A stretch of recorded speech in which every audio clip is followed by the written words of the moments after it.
Good evening, my fellow YouTubians. How fare we yonder eve, yonder eve. Not sure if that's a phrase very widely used in today's vocabulary, but nevertheless, I have a battle against a guy by the name of Sam, who I played on Skype. If you do want to play me on Skype, I will leave my battle Skype in the description. It is the same as my channel name, so you shouldn't have too much trouble finding it.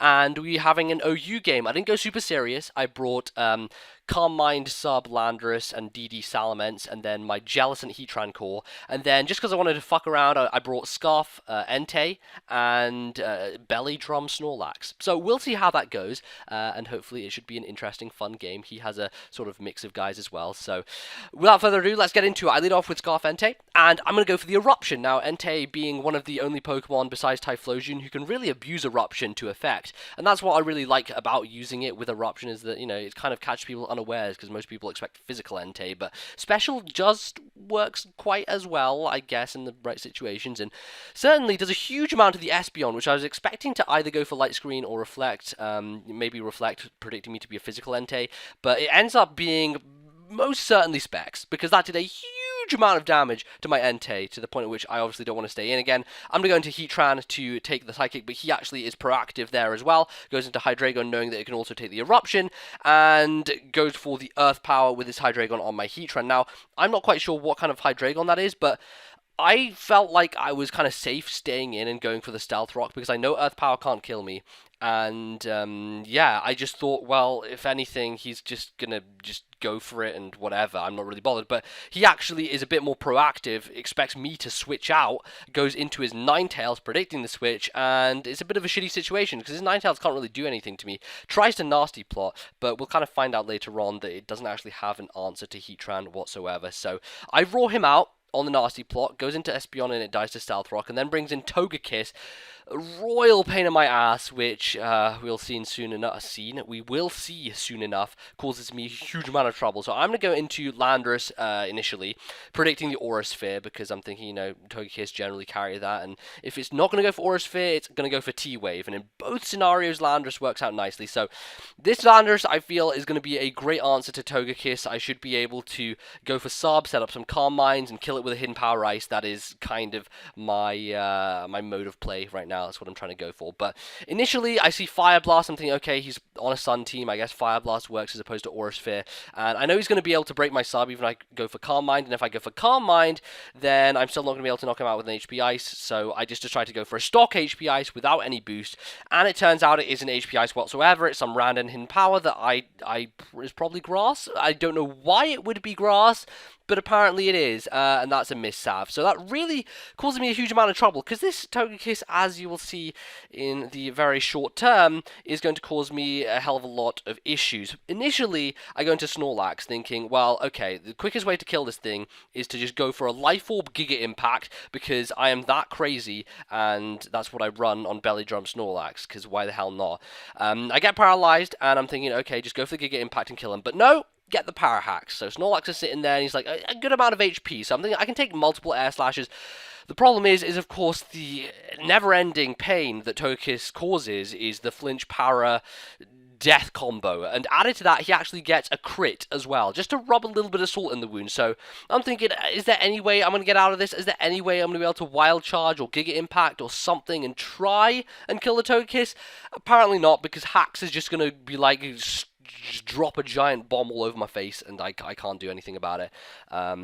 Flinch, crit, para, all the stuff, all the things, and I just end up biting the dust with Snorlax, which is unfortunate, because I really wanted to get off a Giga Impact. That would have been really nice, and certainly would have gotten rid of the Togekiss, I feel, but it still lives indeed, and I'm going to go into Entei. Thankfully, because he sent in his Ninetales, the sun is now up, so Entei with a Scarf is benefiting hugely, and to the fact he doesn't have Stealth Rocks up on the field yet, so I'm doing pretty nicely here. Can switch it in freely as much as I like, and, you know, check out how much that Fire Blast did to Ninetales. That's a hell of a chunk, and I'm certainly going to want to keep this Entei around just for dealing with things, because he has a Scarf, and he's just doing pretty well with it so far. So, going to Heatran to take the hit. I see Hidden Power, and I'm kind of scared when I switch it in, because I'm thinking maybe there's the chance he goes for Hidden Power Ground, but it turns out it's not very effective. He was probably running Ice or whatever, just trying to finish off Entei because he had low HP, but he literally literally can't do anything to me. If he's running Hidden Power Ice, then, you know, obviously his stab and fire isn't going to do anything to me.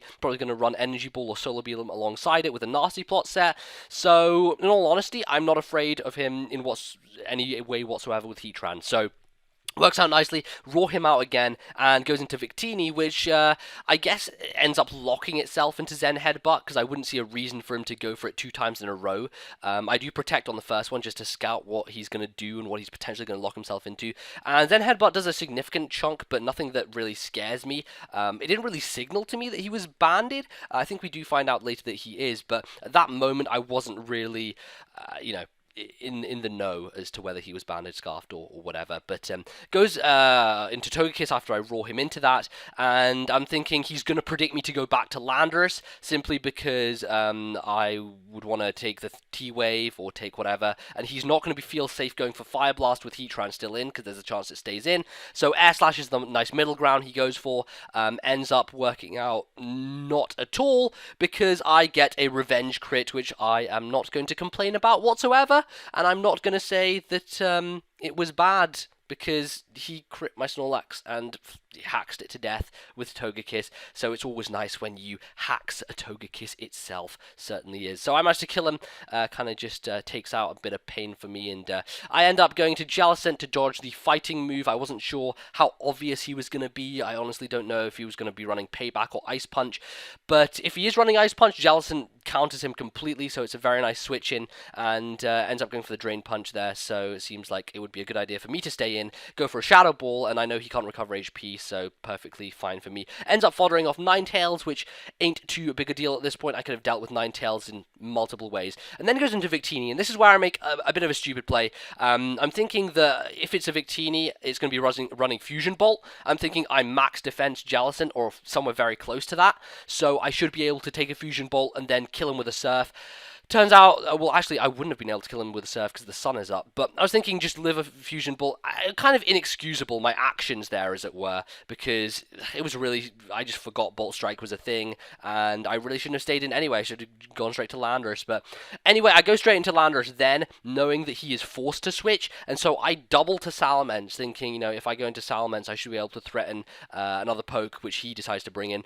Problem is that he brings in Conkeldurr, and I also haven't verified whether it has Ice Punch yet, so wanting to do that, wanting to know whether the Conkeldurr is either running Payback or Ice Punch, I'm going to go into Heatran to find out, and it turns out that he is running it, so it's a good job that I decided to kind of scout there. Something rather strange here, though, he actually decides to go for the Mach Punch with the Fighting Gem. Maybe he thought that it was powerful enough to kill Heatran from there. That's the only real explanation I can have for him going for it, as opposed to going for Drain Punch, because I can't kill him. Like, there's no way that I'm going to one-shot him with a Lava Plume, so it would have made more sense for him to just go for the Drain Punch, followed up by a Mach Punch. But he ends up wasting his Fighting Gem on the Mach Punch. I actually end up burning him, which I don't know whether that's a good thing or a bad thing right now, because I don't know whether he has guts.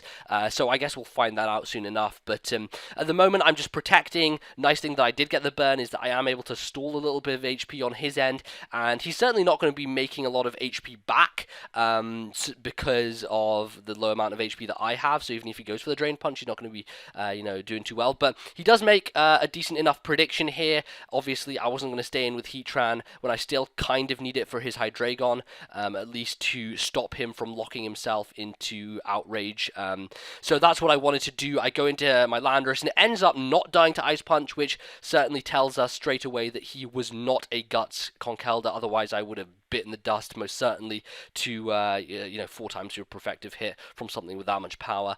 He ends up trying to go for Mach Punch, as I predicted he would do, and I know he's going to die from the burn this turn, which means I actually end up going for a Calm Mind there, which is a little bit nice, though it kind of, that was a weird breath intake there. It serves no real purpose, because in the end, his Hydreigon ends up being scarfed anyway, so he is able to bring it in, outspeed me, and I die to a Dark Pulse. You know, even if I have the +1 special defense, I'm at so low HP that it's not going to really matter. So I go into my Entei here, thinking, I just want to make sure he's scarfed. I don't know why I was a bit, I don't know, it was a bit of me being irrational and shit like that. I was like, well, I just want to make sure, and, well, I can't really tell until I see what move he's going to go for, and he ends up going for Dark Pulse. Either he's bluffing well, or he is Scarfed. I don't know what I'm saying. He's obviously Scarfed. He can't outspeed a Landorus without Scarf. I was just me wanting to get damage with Fire Blast. There you go. That's what I did. I got damage with Fire Blast, but now I know I'm safe.